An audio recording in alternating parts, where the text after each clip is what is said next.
यहाँ से एक ही है? हाँ, यहाँ से दोनों उससे जुड़ रहे हैं? हाँ, इसका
हाँ हाँ।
नमस्कार, मैं हूं अमित कुमार। स्वराज एक्सप्रेस में आपका स्वागत है और आप देख रहे हैं देश प्रदेश और आपके शहर की नफ्स टटोलने वाला हमारा खास कार्यक्रम बिग डिबेट। 2023 के विधानसभा चुनाव से पहले बीजेपी और कांग्रेस अपने पुराने आजमाए हुए चेहरों पर ही अब आगे बढ़ती हुई नजर आ रही है। ऐसा माना जा रहा है कि आगे आने वाले चुनाव में भी दोनों ही दल के चेहरे 2018 की तरह शिवराज और कमलनाथ आमने सामने होंगे।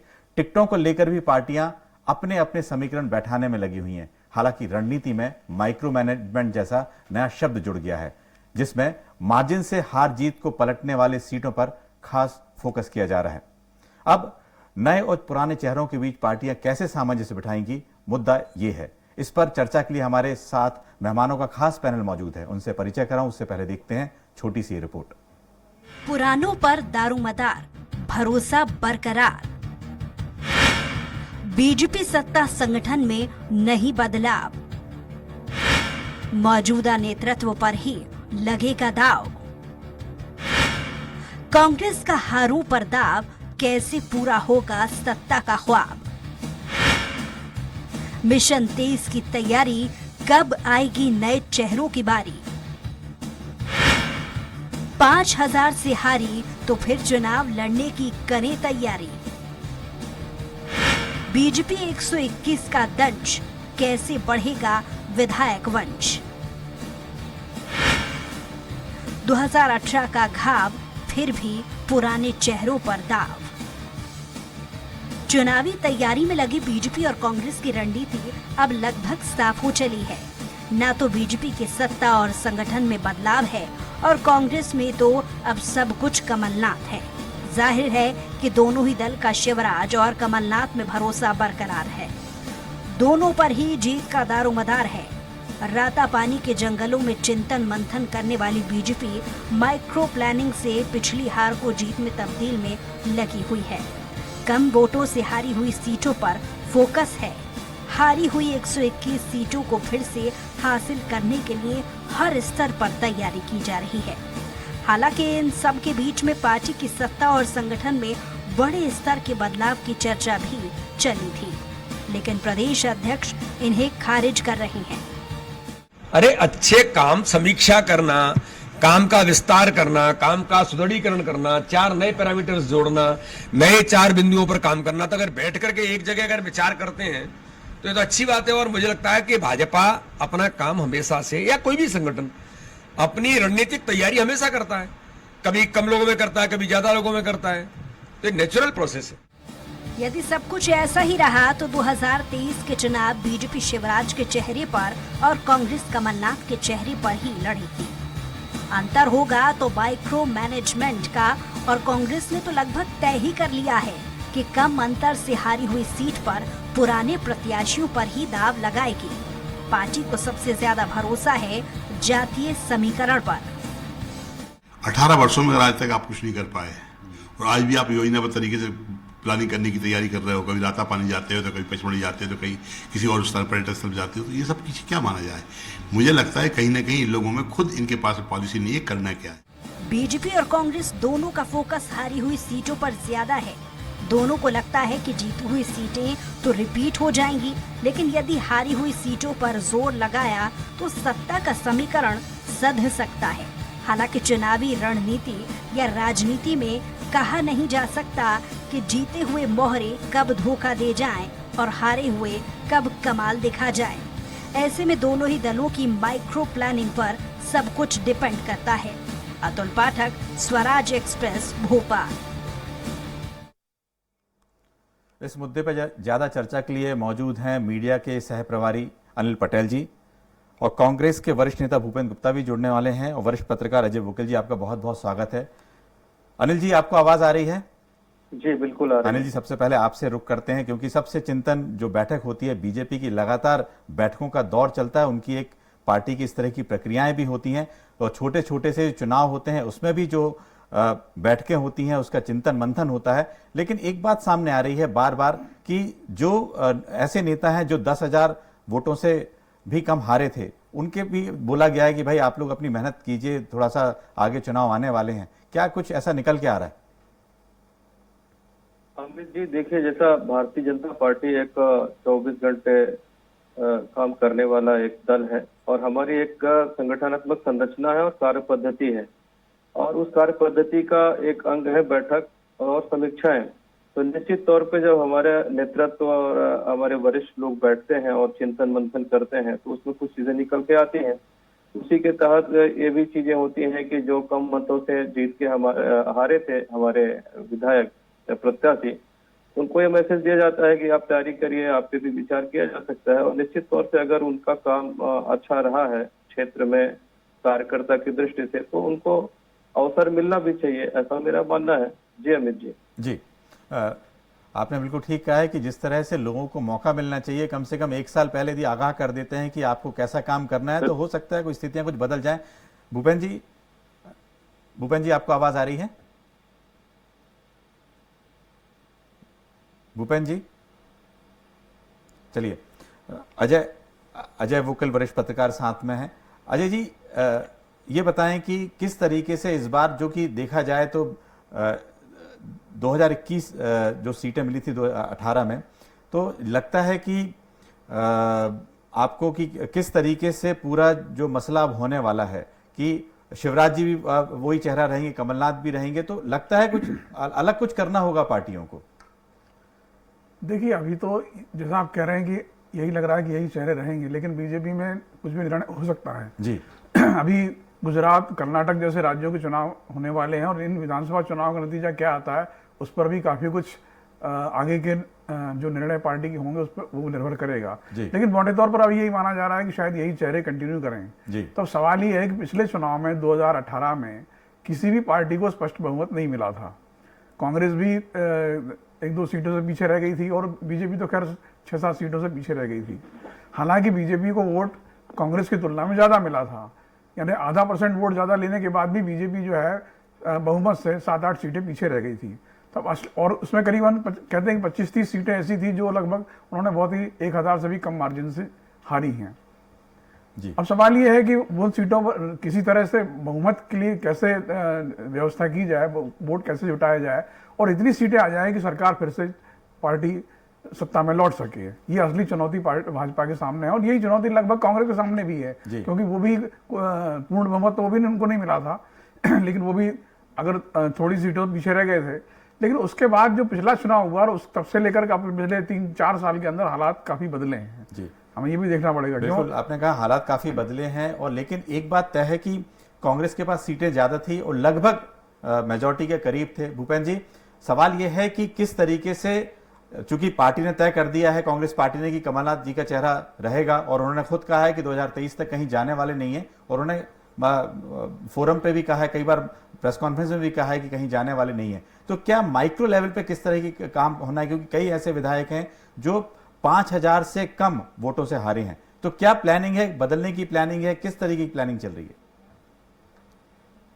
पहले तो जो है ये तथ्य साफ कर दूंगी कि भारतीय जनता पार्टी मात्र 1 लाख वोटों से हमसे आगे थी जी। और वो 1 लाख वोट से इसलिए आगे थी कि हमने जो है 229 सीटें लड़ी थी और भारतीय जनता पार्टी ने 230 सीटें लड़ी और 1 सीट हमने जो गठबंधन में शरद यादव जी की पार्टी को दी थी जी, उसमें उनके उम्मीदवार को मात्र 1500 वोट मिले। तो ये हमारी से ये है, हम जो है अगर हम वहां से लड़ते गठबंधन में नहीं जाते तो हम जो है बिल्कुल भारतीय जनता पार्टी से नेक टू नेक बराबर खड़े हुए, कोई उसमें बड़ा अंतर नहीं है। बार बार भाजपा ये करती है हमारे वोट ज्यादा, हमारे वोट ज्यादा, और ऐसी सरकारें उसने कई जगह बनाई। आसाम में हमारे वोट उससे जो है बहुत ज्यादा थे, वहां फिर सरकार कैसे बना ली, वहां नहीं बोलते ये बातें। ये जो है हम बराबरी पे खड़े और हम इस बराबरी को मेंटेन करने के लिए हम जो है तैयारी हमारी चल रही। 2023 की जो हमारी तैयारी है वो इस जो बराबरी का हमारा मत है, इस मत से जो है बहुत आगे जाने की तैयारी।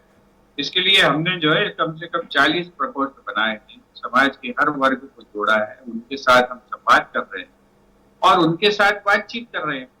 हम जो है प्रदेश की समस्याओं की चर्चा कर रहे हैं। हम जो है 24 घंटे नफरत, घृणा और विद्वेष की बातों की जगह हम प्यार की बातें कर रहे हैं।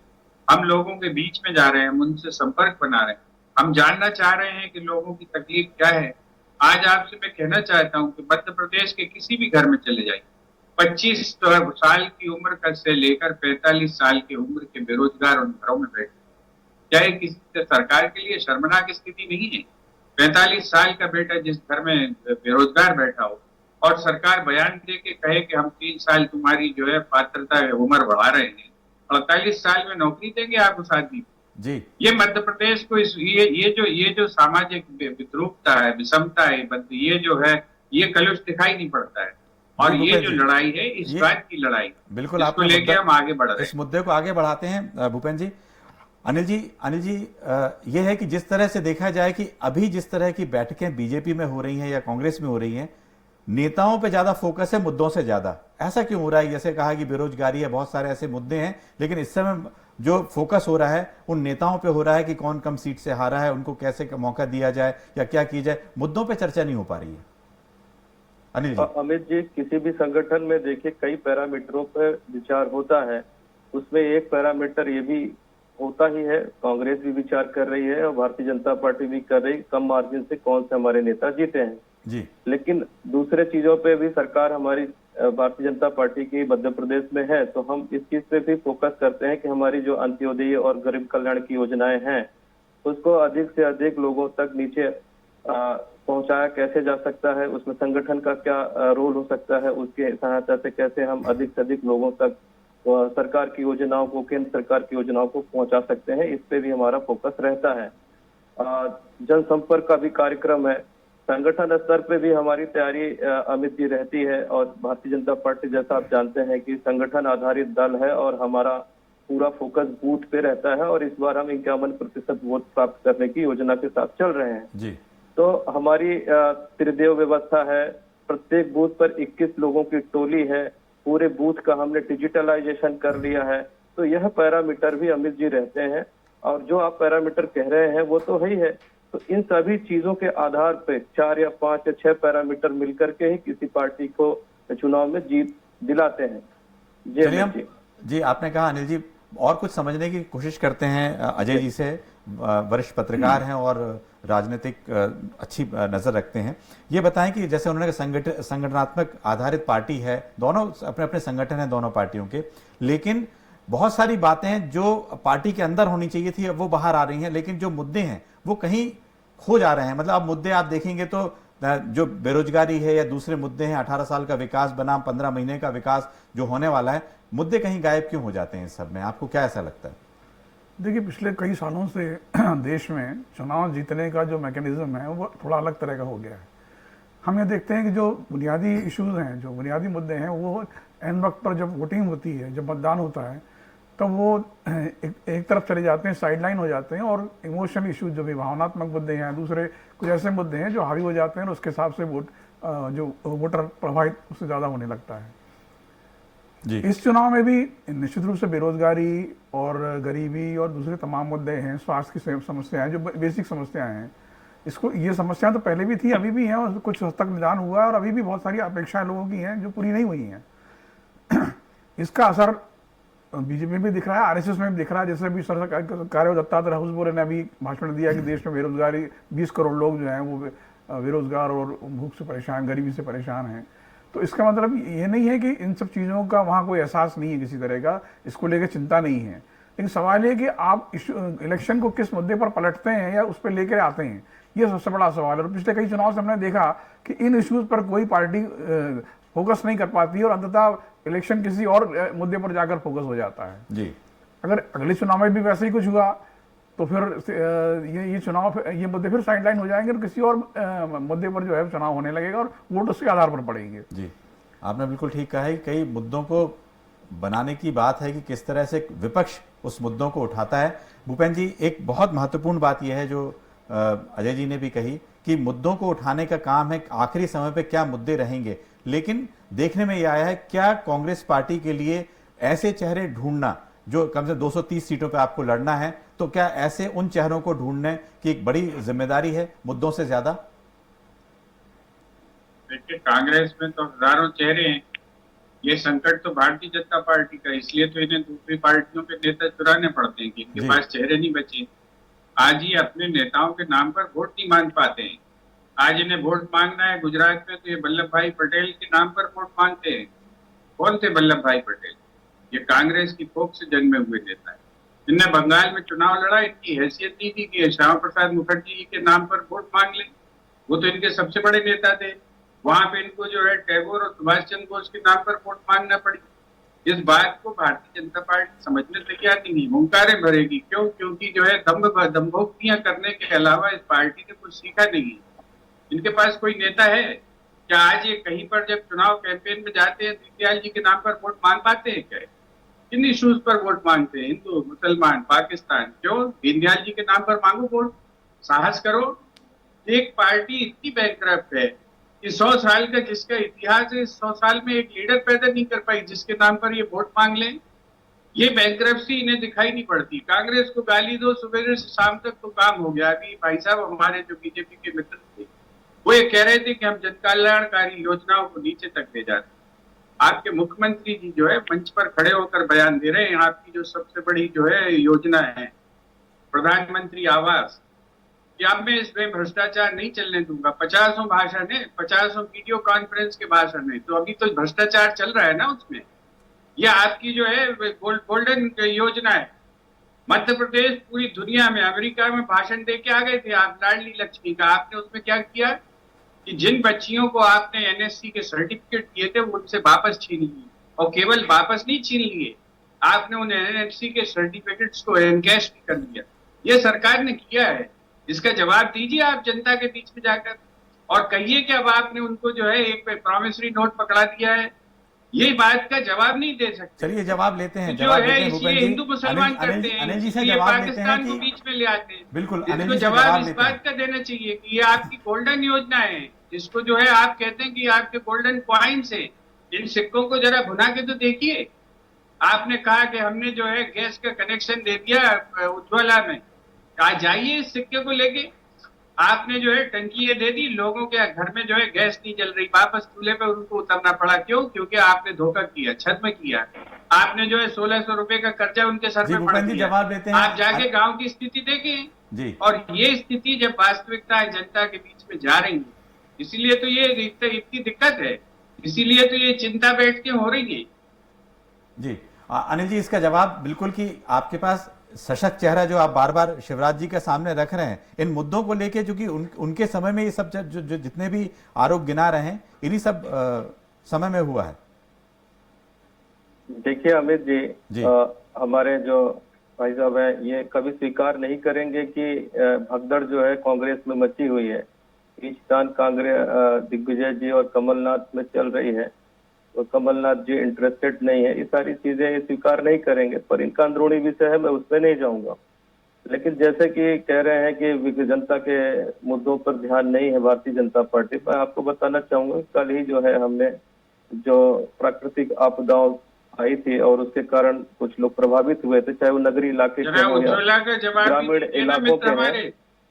भाई साहब, और जरा उज्ज्वला का जवाब दीजिए। आप थोड़ा एनएससी का ध्यान से जवाब सुनिए, दीजिए। आप भी सुनेंगे तो अच्छा रहेगा। तो कल हमने 1,91,000 किसानों के खातों में डायरेक्ट 202 करोड़ राशि का ट्रांसफर किया है।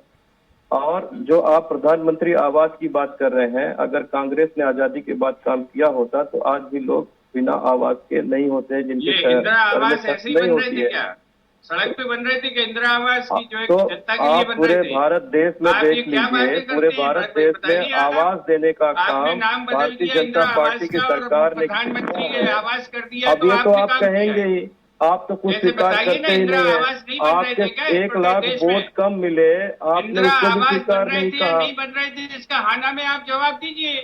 बन रहे थे कि नहीं बन रहे थे? तो आपने कैसे, कहाँ बन रहे थे? अगर आपने इंदिरा आवास में आवास बनाए होते तो प्रधानमंत्री आवास की जरूरत क्यों पड़ती? अगर आपने शौचालय बनाए होते तो हमें शौचालय बनाने की आवश्यकता क्यों पड़ती? अगर आपने इलाज किया होता तो हम आयुष्मान योजना क्यों लाते? अगर आपने रोजगार दिया होता तो हमें मेक इन इंडिया और स्टार्टअप इंडिया क्यों लाने पड़ते? सामुदायिक शौचालय किसने और बनाए? अगर आपने रोजगार देने का काम किया होता तो आज ये समस्याएं बेरोजगारी नहीं है होती। आपने तो बहुत वादे किए थे, आपने तो कहा था कि हम 4,000 रोजगार भत्ता देंगे, आपने दिया क्या? आपने कहा था कि हम किसानों का कर्जा माफ करेंगे, तो क्या आपने किसानों का कर्जा माफ किया? क्या नहीं किया? आपने कुछ नहीं किया। आप सिर्फ झूठ छल कपट की राजनीति करते हैं। आपने केवल पर्ची चिपकाई, निर्मल भारत को स्वच्छ भारत कर दिया, इंदिरा आवास को आपने जो है प्रधानमंत्री आवास कर दिया। और क्या किया आपने? ये हमारी योजना है, हम लाए थे। ये आपने क्यों नहीं किया?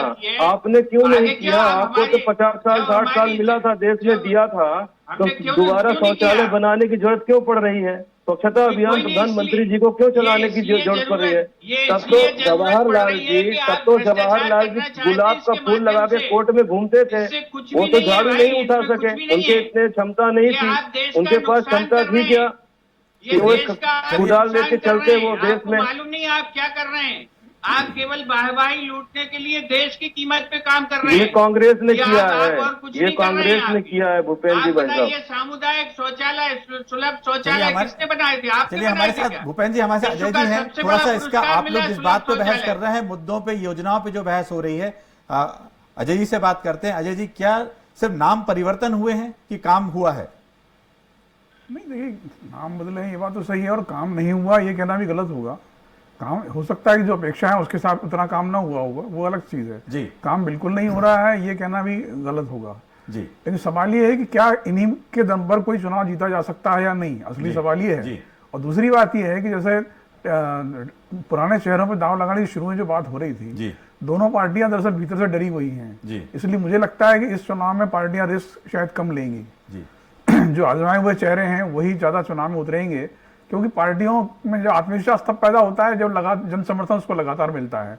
बीजेपी ऐसा प्रयोग कई जगह कर चुकी है, जैसे उन्होंने दिल्ली नगर निगम में सारे बदल दिए थे पार्षदों के टिकट, तो वो निश्चित रूप से बहुत ही अति आत्मविश्वास का नतीजा, और जीते भी हो, सबसे बड़ी बात यह है। तो ऐसा प्रयोग मध्य प्रदेश में हो पाएगा ऐसा मुझे फिलहाल तो नहीं लगता है, क्योंकि पार्टी के अंदर एक और गुट भी है कि ना, एक और जिनको टिकट देना है वो सिंधिया समर्थकों का है, उनको भी एडजस्ट करना है इनको। तो अब स्थितियां थोड़ा चुनौतीपूर्ण है, इसलिए मुझे लगता है कि टिकट पिछली बार का अगर आपको याद होगा तो लगभग 4-5 मंत्रियों के और 25-30 विधायकों के टिकट कटे थे। बिल्कुल ठीक कह रहे हैं जी। अब इस बार वो पार्टी इतना कर पाने का साहस करती है या नहीं, ये देखने की बात है। अभी एक छोटा सवाल पूछ रहे थे, डिबेट का समय पूरा हो रहा है। अनिल जी ये बताएं कि चेहरा शिवराज जी रहेंगे कि बीच में कोई परिवर्तन, कैसा लग रहा है? हम लोग जो कह रहे हैं कि इसी चेहरे पे लड़ा जाएगा, क्या कहेंगे? निश्चित तौर से अभी चेहरा शिवराज जी हैं, और हमारे जो वरिष्ठ केंद्रीय नेतृत्व और प्रदेश संगठन के प्रदेश अध्यक्ष जी हैं, वो सब लोग बैठ के जो तय करेंगे वैसा ही हमारे संगठन में काम होता है और उनका निर्णय ही माना जाता है। अमित जी जी, एक छोटा सवाल भूपेंद्र जी आपसे भी, जो राष्ट्रीय अध्यक्ष के चुनाव जब हो रहे हैं उसमें कुछ बदलाव के बाद कुछ यहाँ बदलाव की उम्मीद रहेगी? कमलनाथ जी रहेंगे? कमलनाथ जी रहेंगे। कमलनाथ जी जो है तैयारी कर रहे हैं, सर्वस्वीकार्य हैं, बिल्कुल रहेंगे। अभी अध्यक्ष का चुनाव हो रहा है, हो सकता है राष्ट्रीय अध्यक्ष यदि सब कुछ बदलते हैं तो कुछ बदल सकता है, क्योंकि बहुत लंबे समय बाद जो है गैर गांधी परिवार से इस तरह से दूसरे अध्यक्ष का नाम आ रहा है, हो सकता है। कई हमारे गैर गांधी अध्यक्ष रहे, ये तो एक जो है काल्पनिक दुष्प्रचार है जो इस तरह की बात करता है। हमारे जो है करीब 64 कमलनाथ जी ने मना कर दिया, दिग्विजय सिंह जी ने मना कर दिया, दिग्विजय खड़गे जी को कह दिया कि दिग्विजय जी अगर बताए होते तो हम फार्म ही नहीं भरते। सती तरुण जी कह रहे हैं कि अगर खड़गे जी बन जाएंगे तो ये कोई परिवर्तन नहीं होने वाला है, डिबेट कर लें। आज की स्थिति में आपका कहना है कि बीजेपी की ओर से शिवराज जी और कांग्रेस की ओर से कमलनाथ जी का चेहरा रहेगा? इतनी स्थिति खराब हो गई है। आज के कार्यक्रम में शिरकत करने के लिए आप लोग का बहुत बहुत शुक्रिया। कल फिर हाजिर होंगे नए विषय के साथ बिग डिबेट में। नमस्कार।